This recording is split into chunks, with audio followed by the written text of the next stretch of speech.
Merangkak seperti anjing. Bab 198. Meskipun Prawira telah dipengaruhi oleh kemabukannya, tetapi ia masih seorang pria. Pukulan dengan sisa energi dari dalam tubuhnya bertaburan di badan Darlin seperti air hujan. Sakit yang dirasakan Darlin tidak bisa diungkapkan. Dia hanya bisa berusaha menggulungkan tubuhnya untuk melindungi diri. Pusing, kepalanya seperti sudah mau meledak. Ia memandang pada lampu yang sebenarnya dekat tetapi terlihat jauh. Matanya terlintas cahaya dingin. Bagaimana ini? Matanya sangat kabur. Sudah tidak bisa bertahan lagi. Mungkin bisa dipukul hingga mati, tetapi ia masih belum ingin mati. Dia belum membawa Derek untuk berobat ke luar negeri dan belum berbicara dengan pria itu. Dia rela untuk mati daripada dihina. Prawira memukulnya hingga keringatan seluruh tubuh. Napas sesak. Ia menundukkan kepala dan melihat wanita dengan rambut panjang di wajahnya, menampakkan bagian lehernya yang menawan. Dari cahaya rembulan yang remang membuatnya ingin menyiksanya. Apalagi wanita di bawahnya ini telah dipukul hingga tidak berdaya. Dia juga tidak bisa melawan. Kenapa tidak memanfaatkan kesempatan ini? Begitu pikiran ini muncul di otaknya, niat jahat Prawira pun keluar. Terakhir, spermanya pun mulai beraksi. Kali ini, dengan tangan kasarnya pun merobek baju Darlin. Seret, suara robekan baju. Baju Darlin pun tersobek. Yang awalnya ia seperti sudah mau pingsan, sekejap langsung menyadarinya. Takut, dia takut, seperti ada tali yang mengikat lehernya dengan kuat, membuatnya hampir tidak bisa bernapas. Tetapi ia tidak memiliki tenaga untuk memberontak lagi. Kedua tangannya berusaha untuk memegang bebatuan di lantai. Darah segar pun mengalir sedikit demi sedikit. Dia sulit untuk bergerak dan ia memohon dengan suara lemah penuh keputusasaan. "Jangan, aku mohon padamu, lepaskan aku." Dia tidak mengerti kenapa ia harus menerima penderitaan ini. Kenapa ia belum datang lama, Prawira bisa mengikutinya. Teriakan Darlin seperti tertahan di tenggorokannya. Hanya terdengar suara uh, menandakan bahwa ia belum menyerah. Prawira melihat Darlin seperti anjing yang merangkak, bukan merasa simpati atau kasihan, melainkan tertawa berlebihan. "Wanita murahan, lihat bagaimana kamu bisa melarikan diri." Gerakan di tangannya tidak berhenti. Wanita ini memang sedikit garang, tetapi kenikmatan ini luar biasa.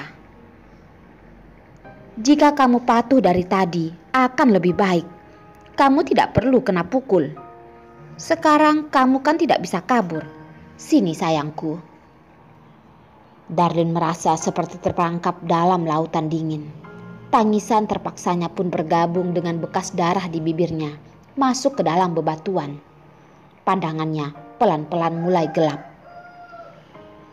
Apakah hari ini sungguh tidak bisa kabur lagi? Jika memang dia harus dinodai seperti ini, dia lebih memilih untuk mati. Ketika Darlin merasa sangat putus asa, tiba-tiba berat badan di atas tubuhnya menjadi ringan. Sekejap terdengar teriakan di tempat pembunuhan babi. "Ah, kamu menyakitiku. Siapa yang berani menyerangku?" "Darlin, apakah kamu tidak apa-apa?" Hendrik melihat Darlin sudah lama tidak kembali, jadi ia tidak tenang dan memutuskan untuk mencarinya. Bahkan di sekitar villa pun tidak bertemu. Lalu ia pergi ke pekarangan belakang untuk mencarinya. Tidak disangka ia menyaksikan adegan yang memilukan.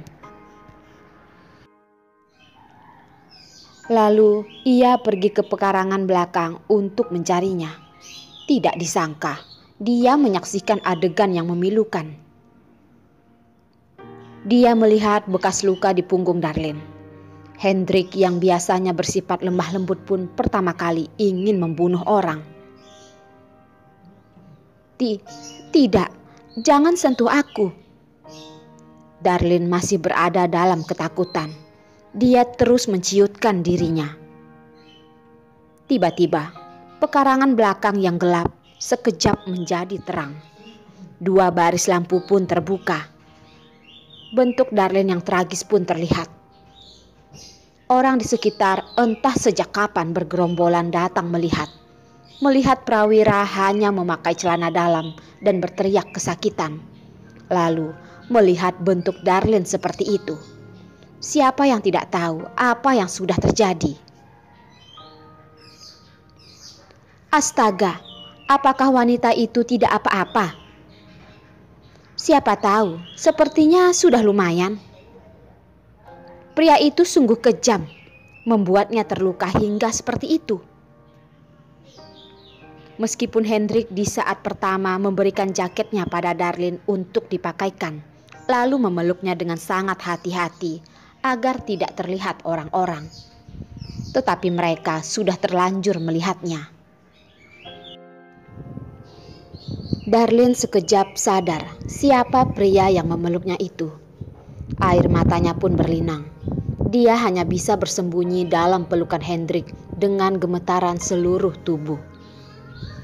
Jika Hendrik tidak datang, dia tidak bisa membayangkan apa yang akan terjadi selanjutnya. Sama halnya, yang melihat adegan ini tentu saja ada Yos. Ini juga merupakan salah satu urutan acara yang diatur oleh Jane untuknya. Bagaimana mungkin melewatkannya? Tetapi tidak peduli bagaimana Jane mengamatinya, dia tidak bisa mengerti tatapan pikiran dalam mata Yos. Selain wajah dingin, hanya ada tanpa ekspresi.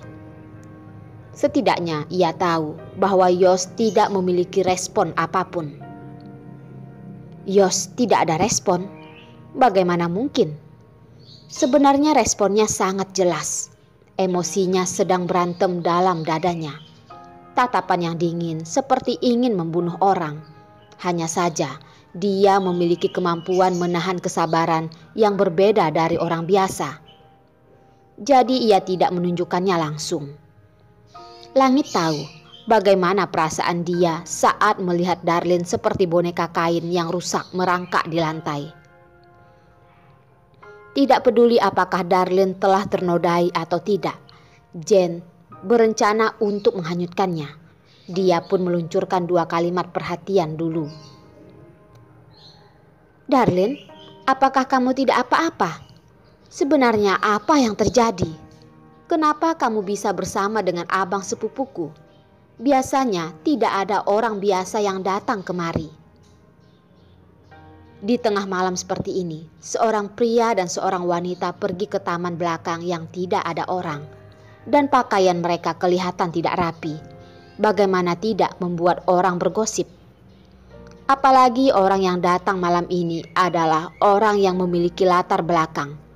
Rata-rata saling mengenal satu sama lain. Prawira melakukan hal yang tidak senonoh dan memainkan wanita sudah tidak terhitung jumlahnya. Bisa melakukan dalam pesta ulang tahun seperti ini juga tidak aneh. Siapapun tahu bahwa dalam pesta adalah kesempatan untuk pria dan wanita muda untuk berkomunikasi. Hanya saja orang-orang mengerti dan tidak perlu mengutarakannya.